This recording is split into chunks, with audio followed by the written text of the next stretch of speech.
Welcome back to the Metal Exchange. Justin and Chris back again, going back 25 years to July 3rd of 2000 as we cover In Flames' fifth album, Clayman. But before we talk all things In Flames, how are you, my friend? I am trying so hard to not dad joke this episode so bad by constantly saying in Clayman's terms. So maybe we just get that out of the way now, and then I don't mention it again for the rest of the episode. Too late.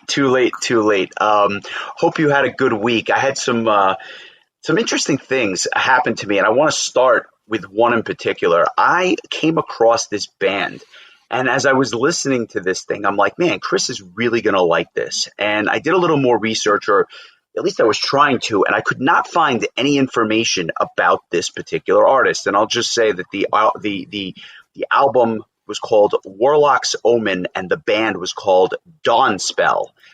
And it was weird because I couldn't buy it anywhere. I couldn't download it anywhere. I couldn't find anything about this until it came across my desk that this is an AI band, meaning like the entire project is all made through artificial intelligence. And I wanted to just open up the discussion. We have not talked about this off the air. I kind of wanted to save it for the podcast. What are your thoughts on this? This album is like a really solid power metal album, which quite frankly, I think you would very much enjoy if you listen to it.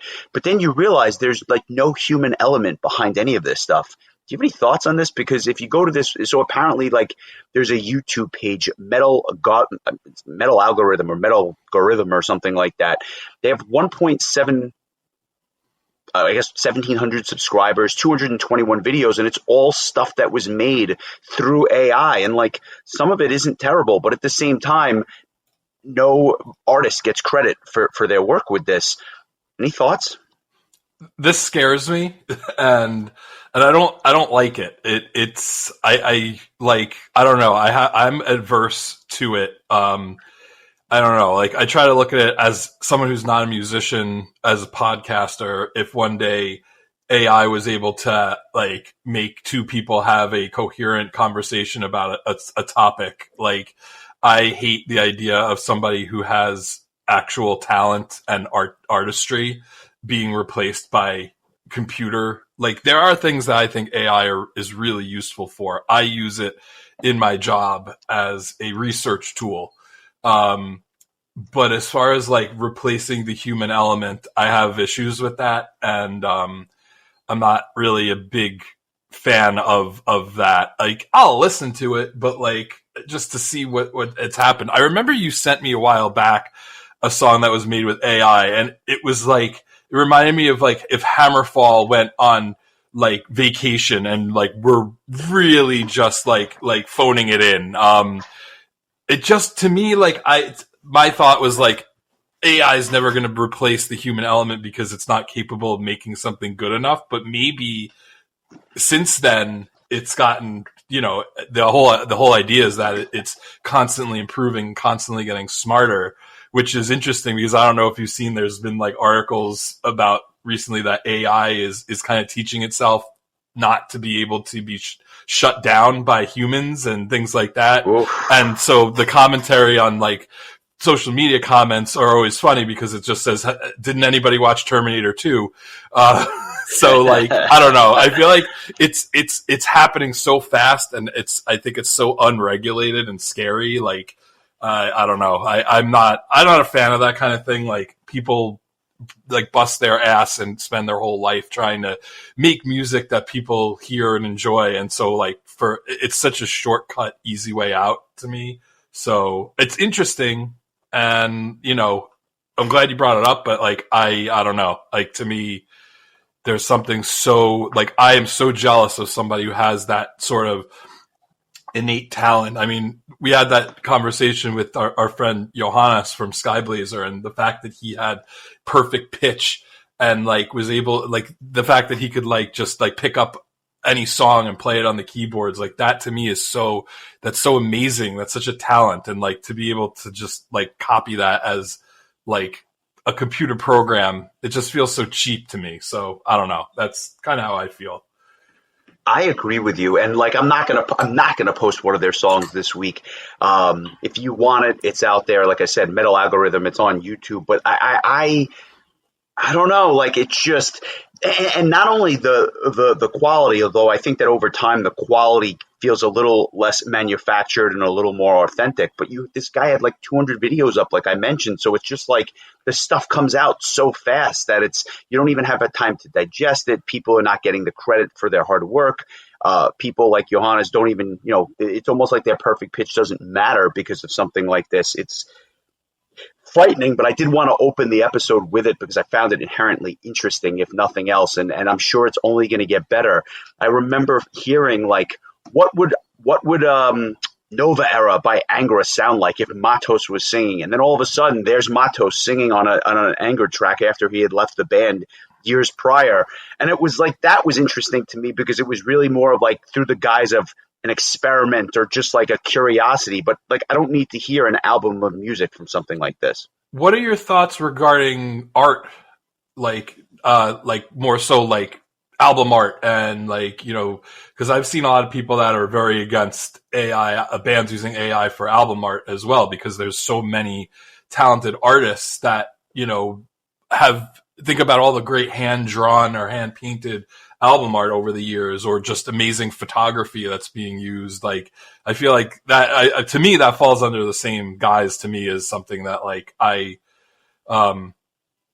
if you can find somebody that can make, an album cover by hand and make it again, human made, to me, I would much prefer, that somebody could make a dollar, doing something like that, rather than replacing humans with computers. And I understand like there's budgets and there's things like that, but that that's another thing too. Like I'm for AI for like research or like helping out like complicated like math problems or programming. Like I'm sure programmers like that need a little help with coding and stuff like that. I had this conversation with our friend Caleb about AI and how it helps out with coding, and like, so that I get like that kind of thing. But when it comes to replacing artistry, I don't, whether it's music or painting or otherwise, I'm not a big fan of it. I just don't like the idea of replacing like a art, like human artistry with computer generated. Yeah, I think it comes down to like economies of scale. Generally speaking, I agree with you. But if you're a young burgeoning artist and or a musician, you don't have the money to find an artist, pay them to actually do their work, but you don't want to have just a font with your name and your album title on a black background. Like, I understand why it's being used, but I would not want to see a band like Iron Maiden replace Derek Riggs with AI, right? Like, that just doesn't make sense to me. So I think there's a happy medium in there somewhere, and I'm not sure where it falls out. Plus, Iron Maiden could make bad cover art without AI. I'm looking at you, the Dance of Death album. So I mean, yeah, yeah, and that felt like it was AI generated, like the first AI album art. Oh God, it's. Again, as much as I shit on Senjetsu's production, Dance of Death, an album we have not yet covered, God, that album artwork is amongst the worst I've ever seen. It just looks like it was this terribly done, like Adobe, like Photoshop job. Yeah, I mean, I would rather look at those old like Stradivarius album covers that looked like that looked like a screensaver from Windows 3.1, with the old Stradivarius logo slapped on over it before like Visions came out. I think Visions to me was like the first like Stradivarius album that had really nice cover art. But that was like what, their fifth or sixth album, so like those, go back and look at like the cover episode in Fourth Dimension and Dream Space. Like it looks like and I think like before Twilight Time was just Stradivarius 2. I think it was just a picture of the four guys' faces on the album, and not the best looking guys. If Timo, if you're listening, I apologize. You're a talented guy, but just saying. Yeah, so it's interesting. Like it's almost like in ways like it could be a regression if you use AI lazily, I guess. Yeah, and well said, and I completely agree with you. But before we go into any more AI or tech discussion, I want to mention just a couple of things that I heard this week that I thought were, worth listening to. The new album from Nicholas Sane, the vocalist and guitar player from Aries Descendant and Defecto and Section A back in the day, and Malrun, and just all these different bands. A guy who's been in what seems like a ton of different Danish bands, has released his first solo album, and it was really good. I believe it came out. Actually, I stand corrected. Maybe a second solo album, but this one is the first I've at least heard. I think it's on Frontiers. Really, really good album. Just a solid bit of music from him, and I guess that's to be expected. The album is called Electric Dreams. I'll post the song from his during the week, something that I think a lot of people will want to check out. Spent a lot of time listening to 2 or 3 albums in particular. The new Leverage album called Gravity, the new Sodom album, which was a really good, listen if you're into thrash. The Arsonist is the name of their new album. And believe it or not, the new Ailstorm album was pretty good, the Thunderfish Chronicles. They kind of lost me with their last album. I'm still not like totally on board with the theme and everything else, but the album itself had its moments. So I just wanted to mention that as well. On board, nicely done with the on board with a pirate band. Oh, I know that was good. Anything catch your ear this week? I actually quite enjoyed the new Ailstorm album, and like you said, like the Seventh Rum of a Seventh Rum, which was the previous album, was really disappointing for me because I really, really liked Curse of the Crystal Coconut, which came out in 2020. I thought that was their best album in a long time, if not my favorite that they had ever done. It was, I think, in my top 5 that year, which for an Ailstorm album, I think was like a pleasant surprise.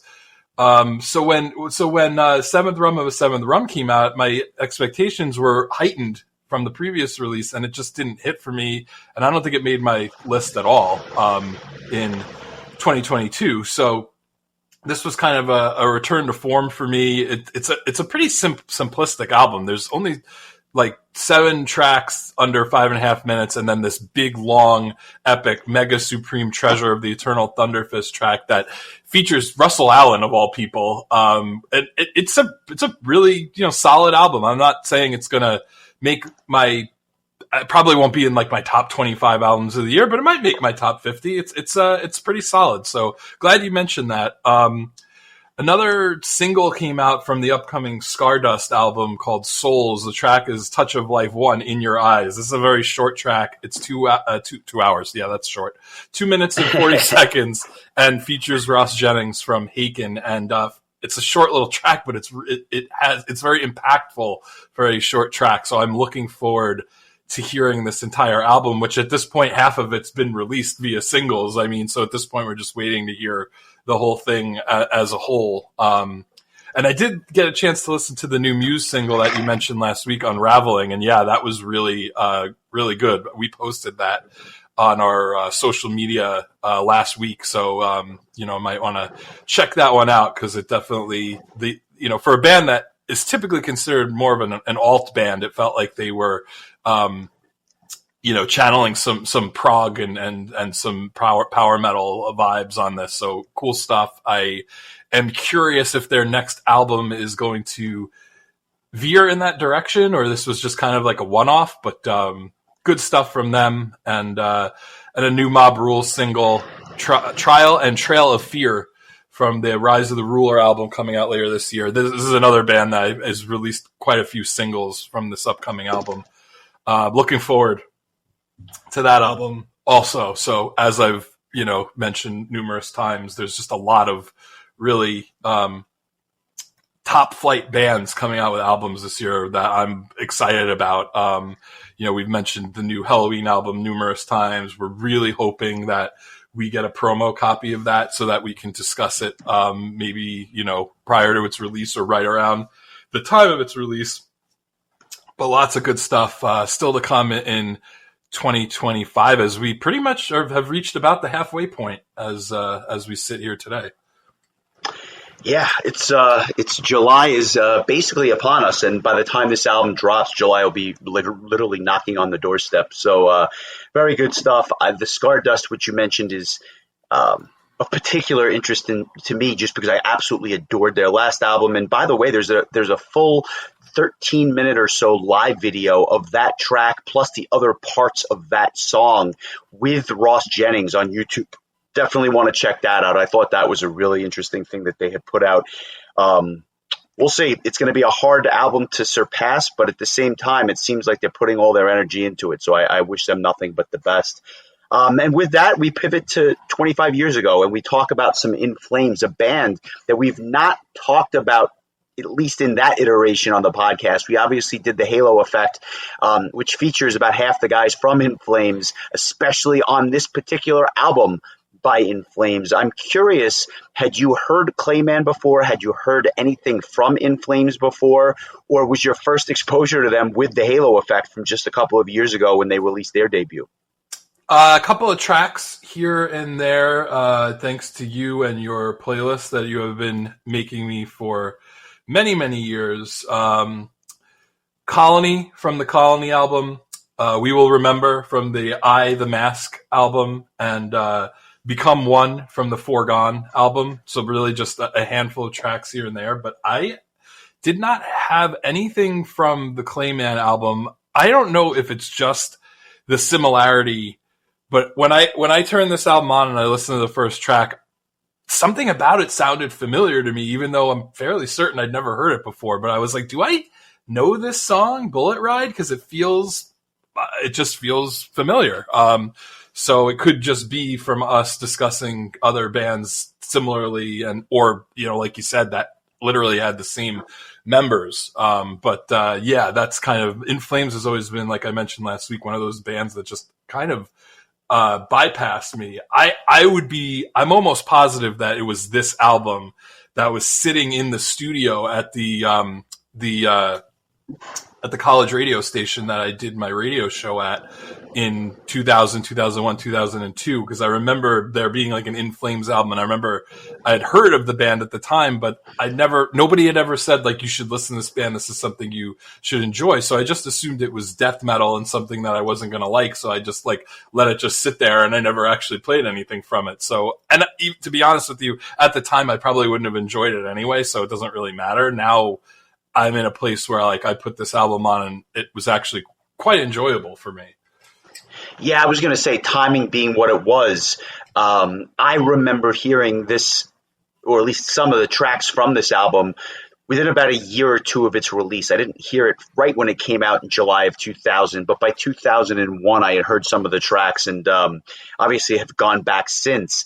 But it's interesting because this is one of those bands that was right there for the heyday of that Swedish melodic death metal scene that was so big at the time. And I'm talking about bands like In Flames, Soilwork, At the Gates, and others.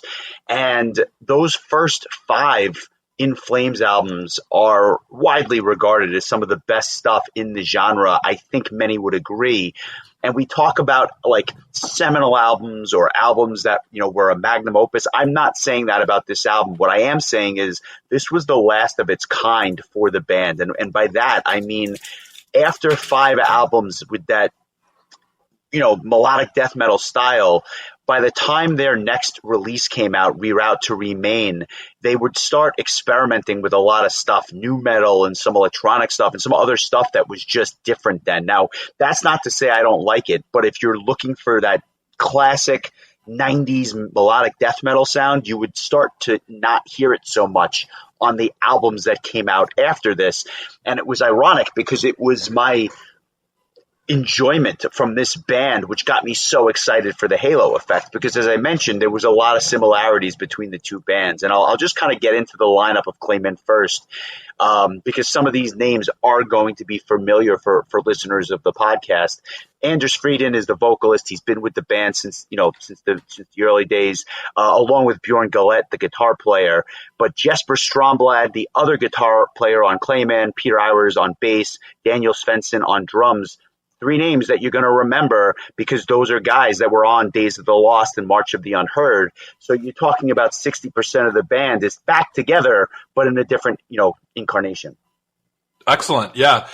There was something I wanted to bring up, and usually we talk about bonus tracks and B-sides and stuff at the end of the episode. But earlier today, I listened to one of the tracks from I think it was the 20th anniversary edition of the album, and they were like re-recordings of I think I listened to Only for the Week and Bullet Ride, and it was interesting because they replaced the growls with like clean vocals, and I thought that was an interesting choice, and I wondered if you had any thoughts on those kind of re-recordings and why they would re-record the tracks like that. That's a great question, and I don't really have a good answer for it. I think if you ask most fans, there was really no need for it. And I say that because you had 4 very good tracks from the album, and almost, and it wasn't like it was done in a totally different style. In many ways, it was done in the same type of style. I think about like the Halloween album where they did like the different renditions of songs like Dr. Steen and stuff like that. It was like acoustic or a little more comedy or slapstick, or there was just like, it sounded like a different song, and it was almost like a tribute to itself. And I totally understood why they did that.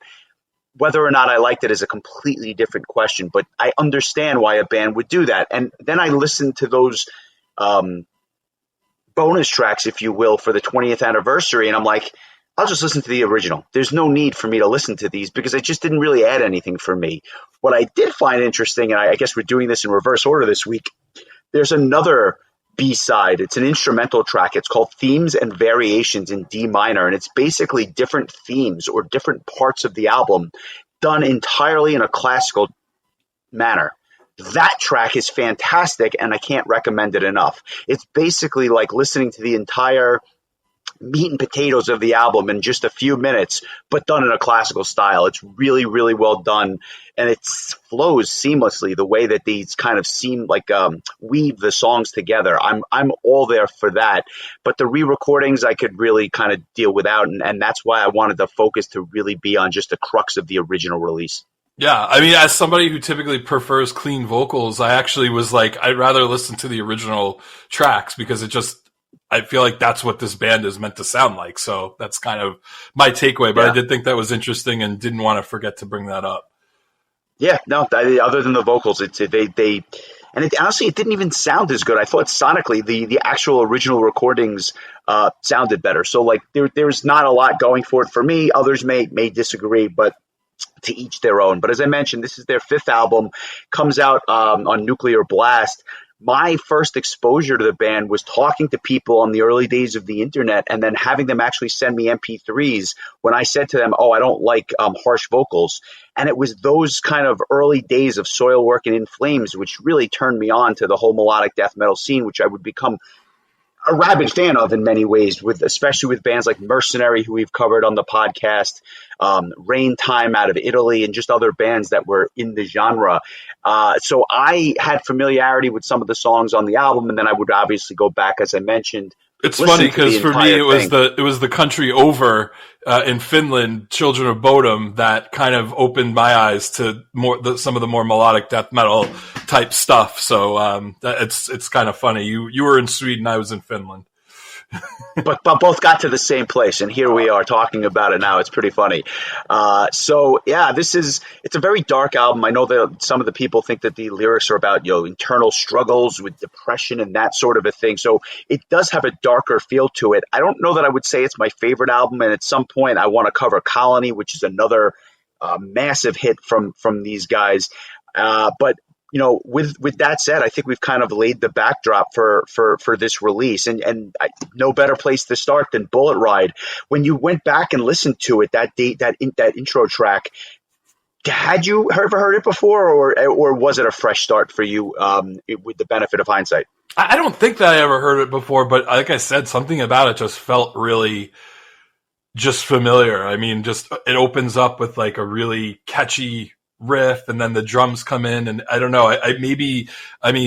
Halo Effect is a good comparison point because this is the kind of death metal that I'm here for. Melodic, like this album is very melodic. It reminded me a bit of Children of Bodom, but maybe not quite as speedy and without the keyboards. It's more guitar, bass, and drums focused. I don't recall hearing much, if any, of like a lot of keys going on, which is fine because there's a lot of really great melodies, and I think that's what carries the day for this album for my taste. And this first track, I think, really opens up strong. It was probably my song of the week for a time, just because. Really, I would not have guessed that. I think it was just because it was like the first one I had heard, and so it kind of resonated. But I actually ended up liking another song quite a bit, so I chose something else. But I had like at the first 2 or 3 listens, I was thinking about making this one my song of the week, but that definitely changed as the week went on. Interesting. I when I first heard Bullet Ride, I actually thought it might turn you off to the album just a little bit because it is one of the heavier songs on the album, and it's the term I'll use, and it was similar to last week when we talked about Threads and Redemption. Obviously, the songs sound nothing alike, but it just gets right into the music, in your face, no frills, and it gives you a good indication of what the sound of the band really is. And so I have to say, this was a pleasure to go back to this week. I thought the bass in some of these songs really popped, especially during the verses. And what kind of differentiates, I guess, In Flames from Dark Tranquility and Soilwork is that they actually employ some of these like gothic-y vocals, right? It's almost like a touch of Peter Steele Typo Negative interspersed with some of the harsher vocals. What's really, I think, stands out about Bullet Ride, though, is that very heavy chorus. It's angry, but the melodic guitars and the angry vocals are really they really play well off each other. And then you've got various samples that they use towards the end. Believe it or not, it's one of the songs that I don't particularly enjoy the most on the album, but over time it has grown on me tremendously. So I've kind of done a 180 on it. But yeah, I'm not sure I could imagine the song or the album opening in a different way. It's just, bam, you're right off to the races. That's so funny. I also thought of Typo Negative when it got to like those kind of like those deep cleans that that the band would pivot to here and there, which is also, I think, kind of nice to just break it up a little bit. But yeah, I like this track quite a bit. I thought it was a great way to kick things off. And, it's, I don't, did you mention that this was an anniversary 25 years ago, this album? Oh, yeah, 25th anniversary for sure. Which I'll mention part of the reason I selected it. Yeah, I'll mention the production is excellent for an album 25 years old.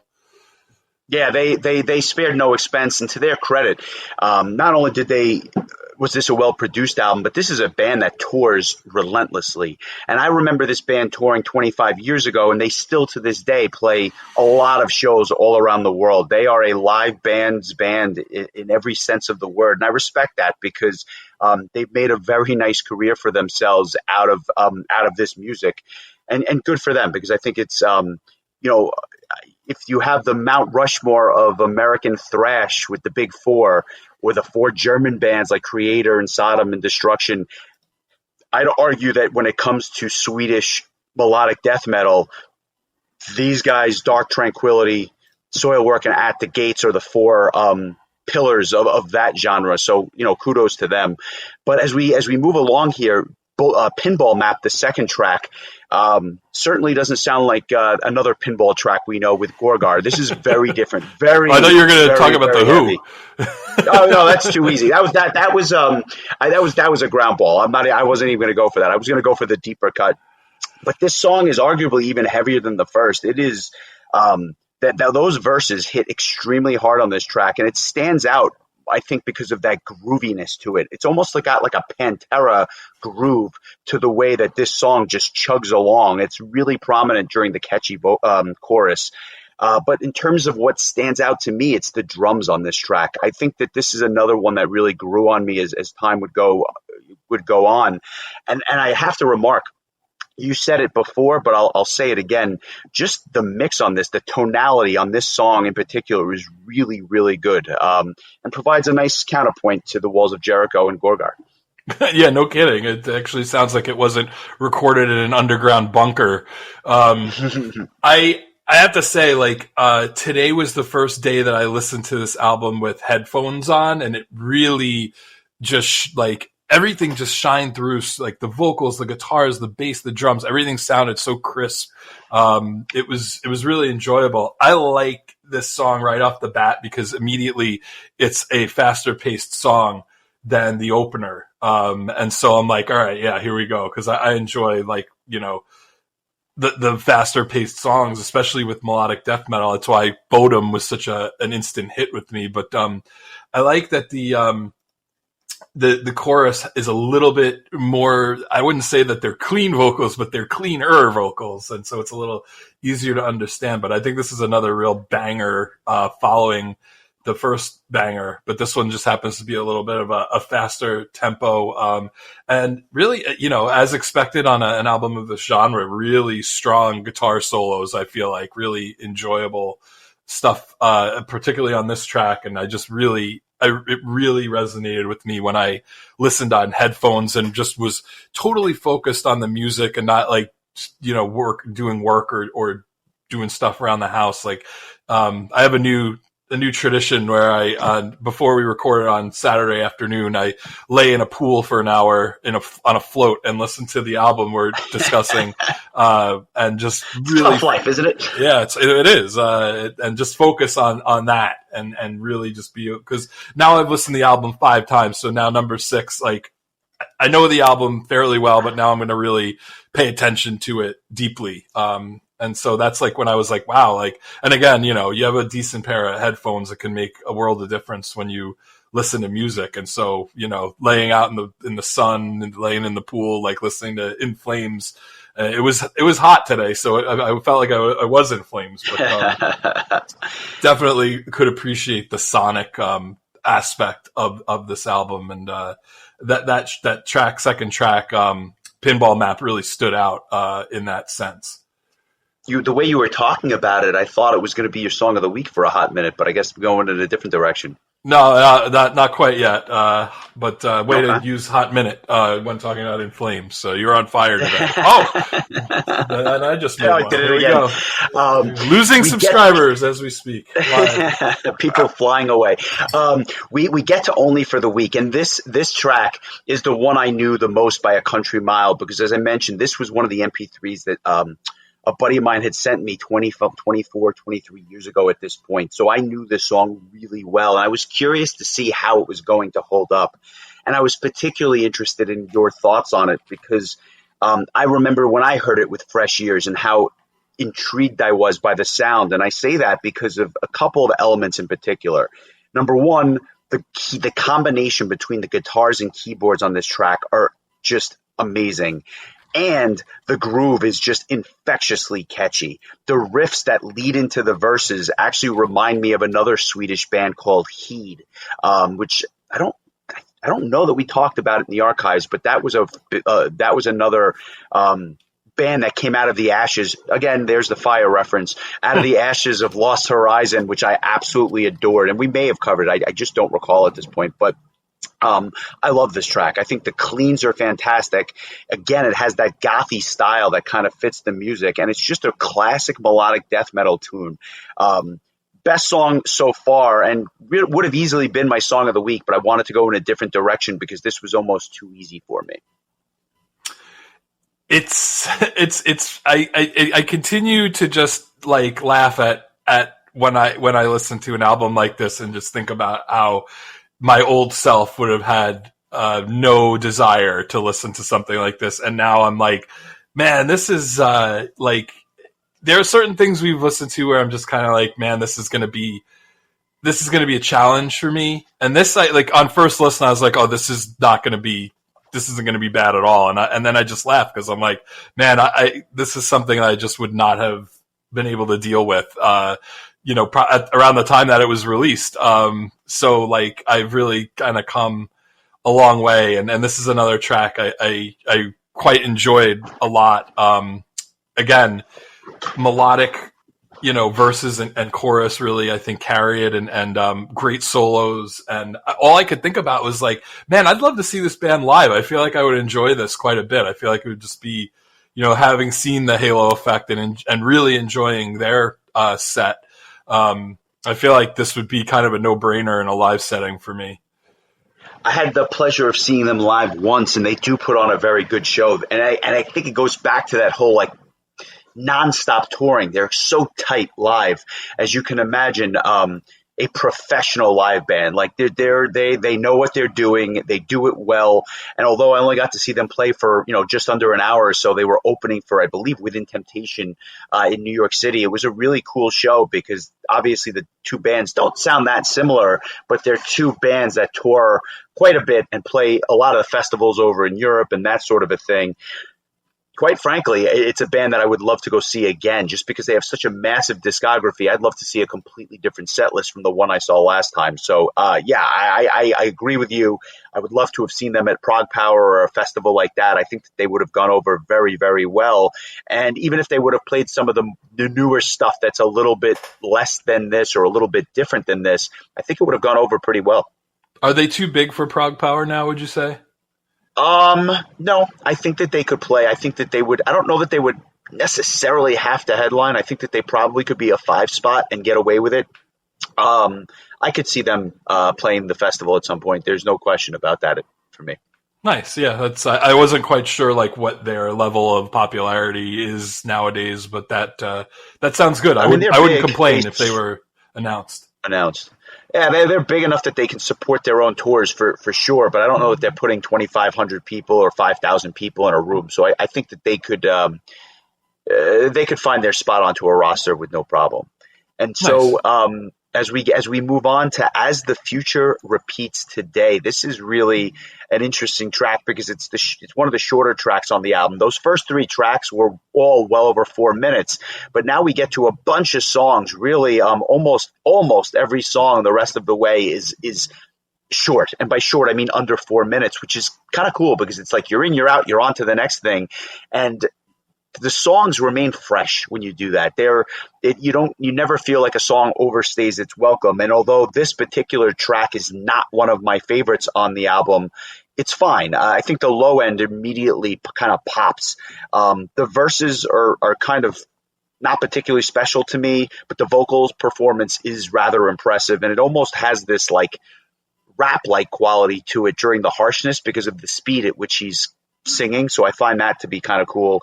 And what's also refreshing again is those keys during the chorus. They're in the background. They're kind of subtle, but I think that they make a big difference on a track like this. And a solid little instrumental section, a good tune, as I said, just not one of my favorites. The like just the riffs that kind of carry this song remind me quite a bit of like Soilwork and Scar Symmetry and that kind of style of melodic death metal, just that kind of like really chugging guitar riff. So I agree with you. I don't know that I like this song quite as much as the previous one or the previous couple, but again, solid tune. I didn't think there was any bad tracks necessarily on this album or anything that I didn't outright enjoy. So I think there's better songs before and after. Yeah, we agree. And I love the Soilwork comparison because I've always kind of held these two bands in similar esteem, not only because they were playing this type of music at the same time in the same place, but because I heard them for the first time together. So I kind of always compared these two bands, and I went back into the archives to but listen to an album that we talked about, which came out in 2003. It was Figure Number 5, which was another seminal album by Soilwork in many regards. And I wanted to kind of compare it to this because I was listening to all this stuff around the same time. And although I remember covering it, I can't believe it's been this long. It was episode 15 in the archives.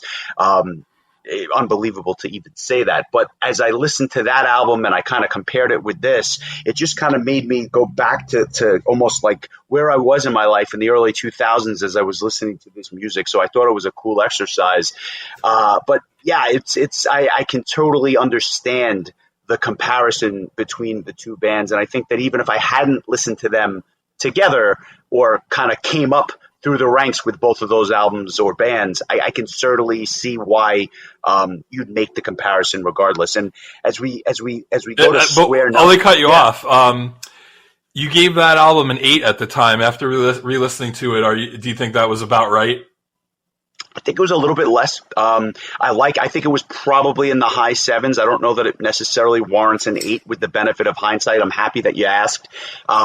It's not a 7.0. I think I probably would have made it a 7.75, just a tick lower, but it could have just been my mood. I could listen to it tomorrow and it'll be right back to an 8. So it's splitting hairs, but that's where I was when I heard it. Fair enough. I was just curious. Yeah, and I'm curious to hear your thoughts on Square Nothing, because to me, this was a Song of the Week candidate. This is one of my probably top 3 songs on the album. I'm not going to choose it, but I'm curious about your thoughts on this next track. It was in consideration for me as well, and I really enjoy when a track kind of starts out with that like just kind of subtle electric guitar instead of, so many of these tracks so far have just come out flying out the gate, and so this one has a little bit more of a delayed gratification for the heavy part of the song, and so it has kind of like this chill, good minute and a half or so before the it really starts to rock out, and then when it does, it's a really melodic and catchy tune. This was one of my favorites on the album. There just happened to be one that really hit for me, and we're getting closer to it. But this is another one of my favorites. Absolutely agreed. And if it was your song of the week, I would have completely understood why.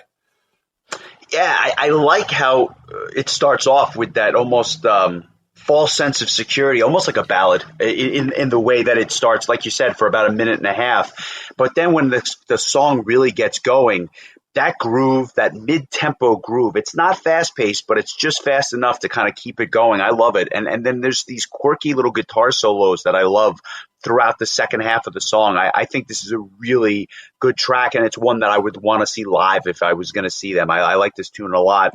And then you get to the title track, and I remember hearing this one back around 2001, 2002 as well. I was always impressed by this tune. This is another one that kind of picks up the pace nicely with that riff, that drum beat, and that sparing use of keyboards. Just absolutely fantastic. I had a feeling you would like this one as well. The verses are good, maybe a little bit nondescript, but they don't overstay their welcome. And the song itself has this nice full sound, especially when it leads into the big chorus. I'm a big fan of this track, and it's well placed, I think, right in the middle of the album. Yeah, I don't think you had mentioned the name of the track, but it's the title track, Clayman. I really like this one too. I like that, unlike the previous track, which, like you said, like started out with that false sense of security, a minute and a half of just very chill music. This one just comes out right out the gates, all guns blazing. But it's really those. I love those little just guitar. I guess you'd call it a riff, like during the like in between the little noodling that they do. With in between the verses, and then the chorus is just heavy as hell. This is. I'm actually surprised that you thought I would like this. I feel like this is the kind of thing that you would think like, oh, it's too heavy, he's not gonna dig it. But I actually really like this track. This was another Song of the Week candidate for me, but it was the keyboard samples.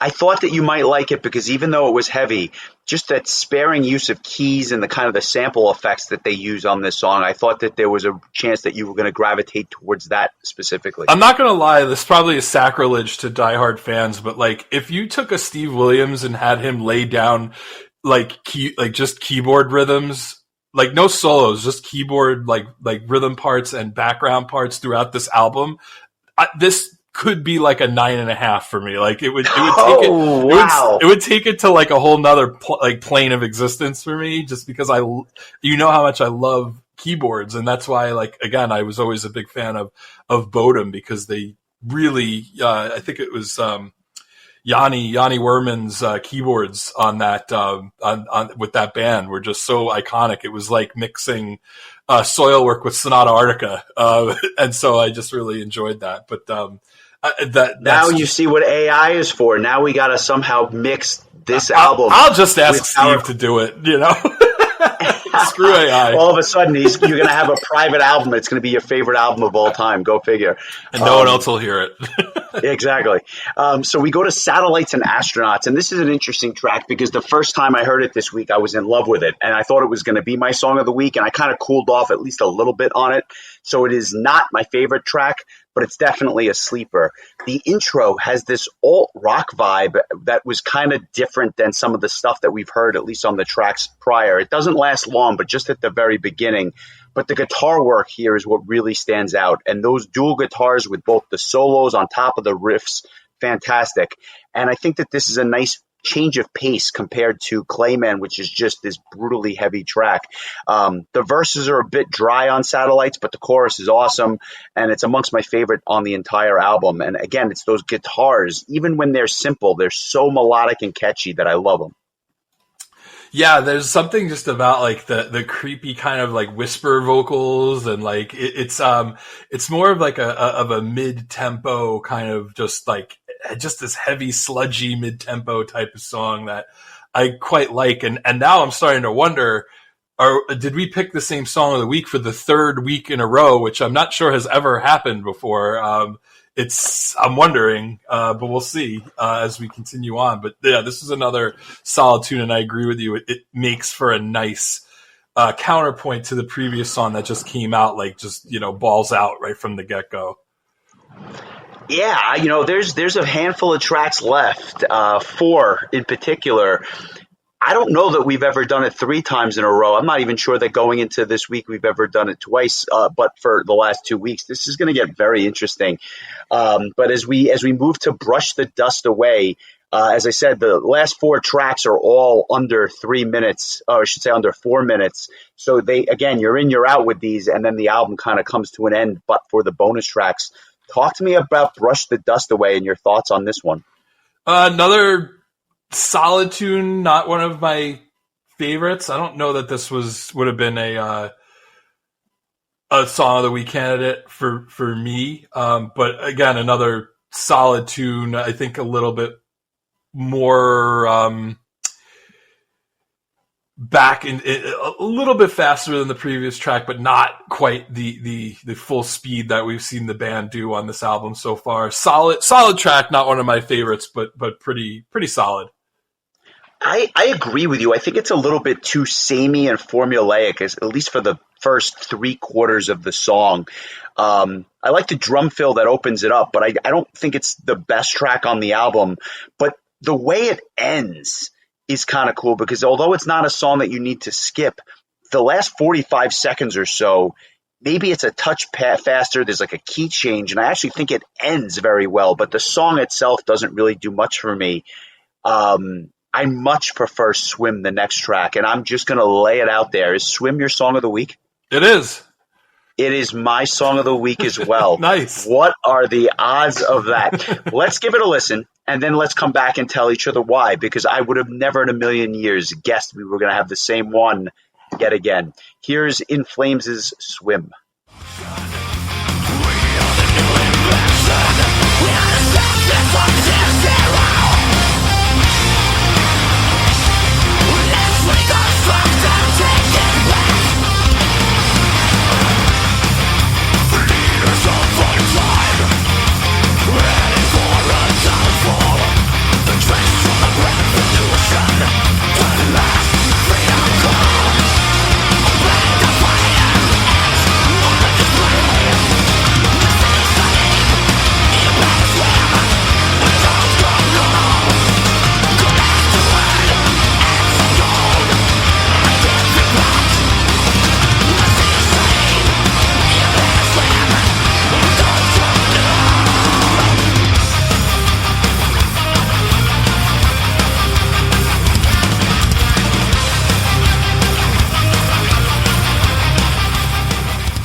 So that was Swim by In Flames, both of our song of the week.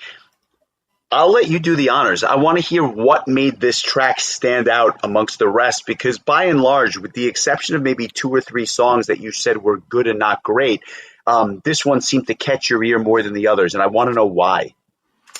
I would say that it's really just the beginning of the song, the first minute of the song, it starts off with a really catchy riff right off the beginning. Like, you're already off to the races. As soon as the song starts, I'm already intrigued at what's to come. But the guitar work is probably my favorite of any of the tracks on the album. I love the chorus. Everything about this track is just super catchy. And so, like, of all the things that I like about this album, it feels like all the things are coming together into one song. And like, when you get to like that 2.5 or so minute mark, and you just hear that kind of like almost that wah-wah guitar sound, or where it's just kind of like fading in and out. It's very Children of Bodom to me, and that probably is why I liked it. But I think it's just a super catchy song, and it does just a great job of, like you said before, get in and get out. Like, just like blow your socks off and get the hell out of here. Really, really great tune, and I felt like, probably on the third or fourth listen, it really became apparent to me that it was my favorite track on the entire album. And I'm glad to see that you agreed. I actually kind of wondered to myself, I was like, I wonder if Justin will pick this song too, because I feel like it kind of like meets his enjoyable spots, too, that I've come to know you for over the years. So now I feel like the pressure's on for us to have the same song of the week for our friend Caleb's request next week, which is going to be a real. All bets are off for that. Bets are off for that. We'll talk more about that at the end, but no promises there. I will say that as far as Swim goes, the mix on this track is awesome. I love the contrast between the verses and the chorus. I am all for when bands do that. And even the bridge itself was this like additional layer of heaviness that just led into an awesome instrumental section with a fantastic drum fill underneath. But obviously all those things are great, but at the end of the day, this song is melodic, it is catchy, it is heavy, it's everything you want about a melodic death metal song. And I think that it's like, dare I say, woefully underrated. I don't know that this is ever talked about in the pantheon of great In Flames songs, but it should be. And if it is, well, I haven't heard it, but this is a really great song. Yep, couldn't agree more. I'm glad we agreed on this one. But the next song is no slouch either. I thought Suburban Me was quite good as well, and so it was just kind of funny. Like, I was like basically laying in a pool listening to this album in the suburbs, and so it was either Swim or Suburban Me if I really wanted to be literal about my song of the week. I like this song. I feel like it does some of the things that Swim does. It's just not as catchy, but it's still a pretty solid tune, and the album just keeps chugging along. Yeah, I think it's a good tune. I don't think it's great, but it's very guitar focused, a tad slower, I think, than the prior track. The verses are fine. Again, I think that gothic tinge is just there in full force and effect on this one. The chorus is fine too, but I think it pales in comparison to some of the other choruses that we've talked about to this point. Great guitar solo during the instrumental section. One of my favorite solos. Not the most complex, not the most blistering, but I thought it fit the music very well. And it's just that whole instrumental section I thought was a really nice section on an otherwise good but not great tune. The chorus has almost like a little bit of like a Power Quest vibe in its melodicness. It's really odd. Like, I'm just hearing it now for the first time. There's a little bit, I think, of keyboards too that I think that are like just popping their head up there in the chorus. So that kind of elevates the song a little bit for me. So cool tune. Did they make the right choice with Another Day in Quicksand as the final track, in your opinion? Yeah, this is a solid ending. And I really actually, I don't know that the song itself stands out that much amongst the others, but I did feel like it had this like crescendo or denouement ending to feel to it, right? Like, there's that heavy tone again is there with the drums and the riffs that's kind of started off. I feel like this would be a better song live than it is on the album just because of how heavy it is. And then there's that breakdown section where they really lean into their death metal side. Forget the melodic, they lean into the death metal side. And some really, really tight solos towards the end, in case like you kind of forgot who was driving the band, and it's the guitars in many ways. I thought it was a good ending tune, though. I don't know that there was any other way that I would have gone out. I would have wanted something heavy, relatively short, just in, out, and then you're done with the album. And then it's, do I go back and listen to Colony that came before this, or do I put on something else? But like, really good stuff. Yeah, I think just a solid choice as the closer. I think just like another strong track on a very strong album. I don't know that like the best song necessarily always has to be the last song.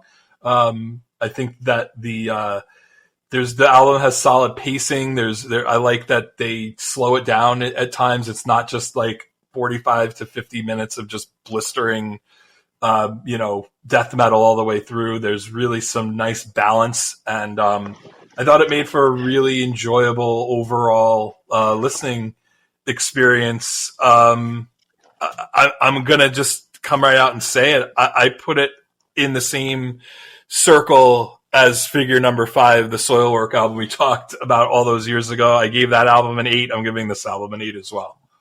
Nice. I'm glad you liked it. I'm going to go 7.75 because I agree with you. They're right next to each other in terms of how good they are.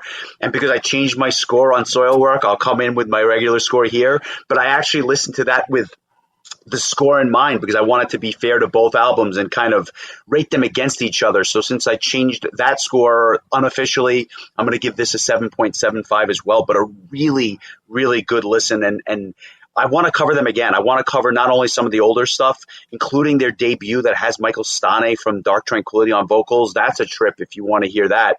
And then, of course, some of the more new metal / experimental stuff that would come with the next album and everything after. I thought their most recent album, we talked about this last year, but Foregone, or maybe 2 years ago now, but I thought Foregone was a really good return to form for these guys. Maybe the best album that they've done since the one we just covered this week. But lots of production over the years, not only in terms of the touring, but just the discography itself. So there's a lot more meat on the bone here for us to chew on in the months and years ahead. Yeah, and I also just wanted to mention that the album kind of bookends itself with a little bit of vinyl hiss. I feel like that's kind of a little bit of like an artistic license or whatever that the band did. But I thought it was cool because like when I was listening to this album today again, I didn't know it so well that I remembered like which track was the last track. And so when I heard that, it was kind of like a way to click into my brain like, hey, the album's over. So I thought that was kind of neat that they did that. Just a really small touch, but thought it was worth mentioning. Very nice. Very nice. Want to talk about next week's selection, but before we do, just a handful of news items that I think are worth mentioning.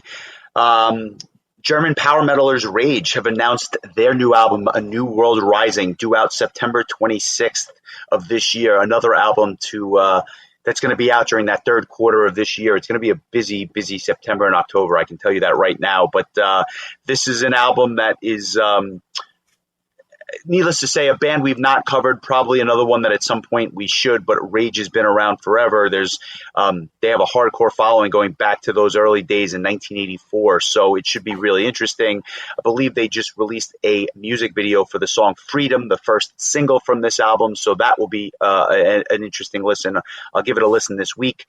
Another band that has announced a new album is November's Doom. Poignant because they're playing Prog Power in just a couple of months, but their new album, Major Arcana, is due out on September 19th. So just a week before the Rage album comes out, the new November's Doom album comes out. Have to think they're going to play at least some of these tracks in Atlanta when we see them at Prog Power. A band that I guess if we do get a promo for, you should probably give it a listen before we go on the trip, because I'm sure, like I said, they'll touch upon some of it. So that's November's Doom. And then an interesting tour, Between the Buried and Me, going out with a band called Hail the Sun this fall, doing a tour starting September 14th in Philadelphia, ending in October 30th in your neck of the woods down in North Carolina, Charlotte to be exact. So they're going out for about a month and a half. I had never heard this. Obviously, I knew Between the Buried and Me, but I had never heard this band Hail the Sun. So I checked them out. They seem like they have a touch of prog, a touch of metalcore. They got a lot going on. Something I'll probably give some more ears to before this tour kicks off in September. Yeah, this is actually they're playing at the same venue that I saw Devin Townsend and Tesseract at. So maybe I'll have to check that out because it's actually an easy jaunt from my place. I actually have a couple of things I wanted to mention as well. There is somebody posted the entire Sabotage set list from their show in Milan. I am pretty much avoiding watching most of this stuff because I know they're going to play in the States probably next year, and I kind of want it to feel fresh. So I'm just kind of avoiding it. But if you want to sit down and watch an hour and 45 minutes of Sabotage, my understanding is that the band sounds fantastic even without John in tow. So give that I'm a going listen. to say something right now.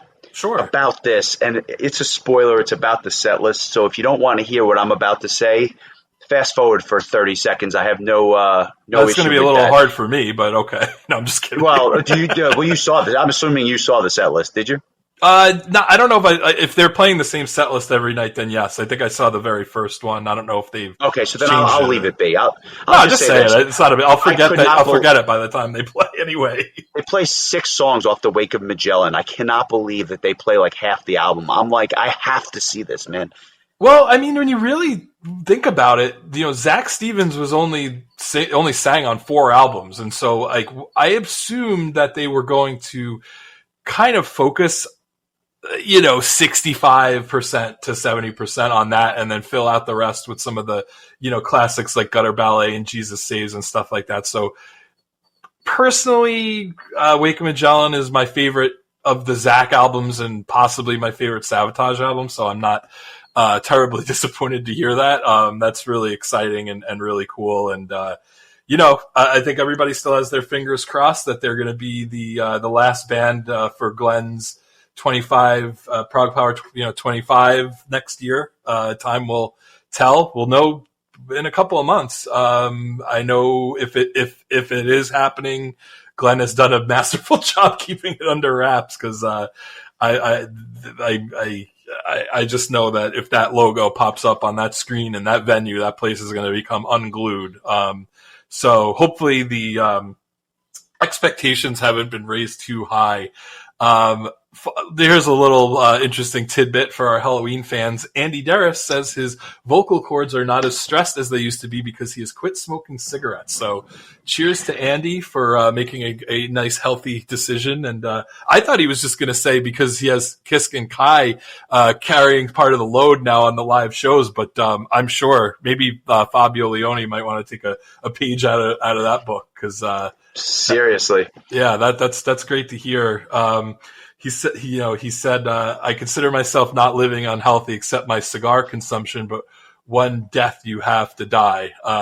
Put it that way, it's less destructive than chain smoking normal cigarettes because when you smoke cigarettes, you inhale, it's ending up in your lungs, whereas a cigar, you don't take in unhealthy fumes. So for me, it's got the big advantage that certainly my vocal cords are not as stressed as they used to be because sure, when you come off stage after a 2 or 3 hour show and then you smoke another 10 cigarettes, we all know what happens with your vocal cords. So interesting thing there. It always boggled my mind that vocalists, especially metal vocalists that put such a strain on their voice would choose to smoke cigarettes, but yet a lot of them do. So good news there. And one last thing, I'd mentioned Children of Bodom a number of times during this episode. Yanni Werman says that there is a Children of Bodom book coming out, which tells the whole brutally honest story of the band. So that's going to be really interesting. That's going to be published in August via UK-based publisher Rocket 88. And, I feel like there's so few books about a lot of these bands that we listen to. I know Dream Theater has a book, Nightwish has a book. Of course, bands like Megadeth, I know Dave Mustaine has written at least one, if not more. And, there's Guns N' Roses and Aerosmith and some of the bigger names. But when you think about bands that are a little bit further down the line, this is something I feel like would be an interesting read, as I don't really know all that much about the history of the band. So it sounds like something that would be interesting to read. So I thought I would throw that out there as well. Very nice, very nice. I will try to pick that up as well. And as we move ahead into July, the second half of the year is here. It's the first episode of the month. It's Request Week at the Metal Exchange.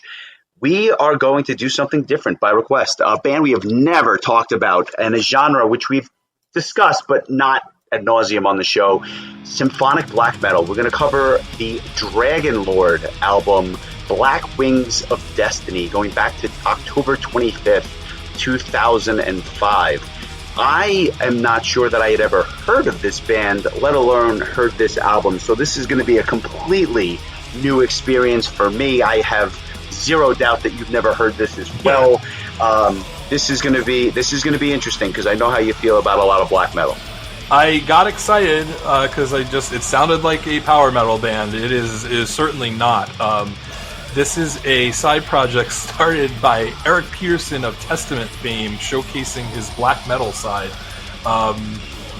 I do tend to enjoy black metal more when there is a symphonic element to it, so I feel like that will make this probably a little bit less difficult for me, but I'll be honest, I have not started listening to it yet, so I really am not 100% sure what to expect. It might be a little bit more of a struggle than In Flames was this week. So looking forward to that, and I have a couple of good albums picked out for July that I'm looking forward to revealing as the weeks go on. As we do, requests come first at the beginning of the month, and interesting, June that we had with our first Metal Exchange double, and then 2 albums from you. I'm looking forward to your choice for a double at some point in the future. Reach out, let us know if you like that format, and if you want to see us continue doing it. But I will pass the baton to Justin for the next one. So whenever you see fit, we will fit that in, and I'd be interested to see what you choose. But kind of a neat new thing. Let's do that instead of doing any more full band retrospectives that are a little bit overwhelming now that we're getting on in age. I think that makes all the sense in the world. I've got a couple of things planned on that front, so that will be a lot of fun. Thanks to everyone. If you like what you hear, give us a like and a follow. It helps others find the show. Obviously, if you are interested, check out our Patreon, where you can hear bonus episodes, ad-free versions of the show, and many other perks for our Patreon members. Thank you, everyone, and we will come back to you next week with some Dragon Lord. Enjoy the week, my friend. I will talk to you soon. Sounds good, buddy. And I just wanted to throw this out there. I put together my annual Prog Power playlist. So when I get around to it, hopefully within the next week or so, I will post that to Spotify and share that with everybody. So for those who are attending, if they, need something to kind of prep them, I know it can be a little overwhelming. There's, 20 or so bands playing, and I know that there's a number of bands that I do not know anything by. So November's Doom being one of them, who you mentioned earlier. So I will post when that is available. Definitely need to bone up on Scald. I don't know about you, but that's a band I don't know a damn thing about. But I have a feeling it's going to be a real, what did Gorilla Monsoon call WrestleMania 1? A happening. It's going to be a happening at center stage. Well said. Look forward to the playlist, and look forward to some Dragon Lord next week. I will talk to you soon. Take care, buddy.